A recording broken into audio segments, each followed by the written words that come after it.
Some say Jesus came to replace the Torah. Some say that the commandments were only for a different time, a different people. This idea has become widespread in many circles of modern Christianity. The assumption is that the New Testament nullifies the Old, that grace cancels law, and that Jesus came to start something completely new.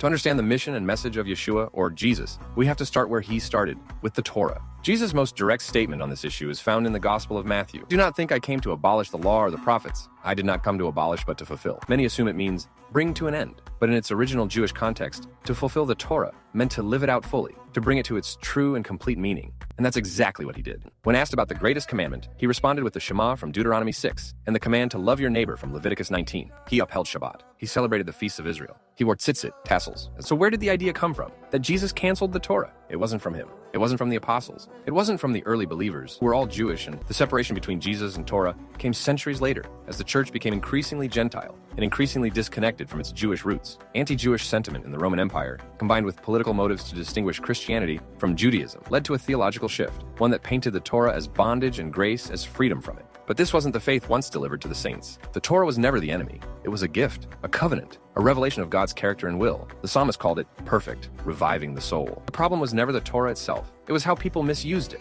Some turned it into a checklist for righteousness. Others used it to condemn. Some made it a fence so thick, no one could see the heart of God behind it. Jesus came to restore that heart. Every word he spoke, every action he took, was in alignment with the heart and truth of the Torah. He showed that true obedience is not legalism, but faithfulness. He didn't minimize the Torah. He magnified its purpose, showing that every command, every feast, every teaching pointed to something greater, a restored relationship with God. And now he invites us to see the Torah through his eyes, not as a relic of the past, but as a foundation for understanding the gospel, to walk as he walked in both grace and truth, to see the continuity of God's plan from Moses to Messiah. Torah isn't the problem, it's the foundation.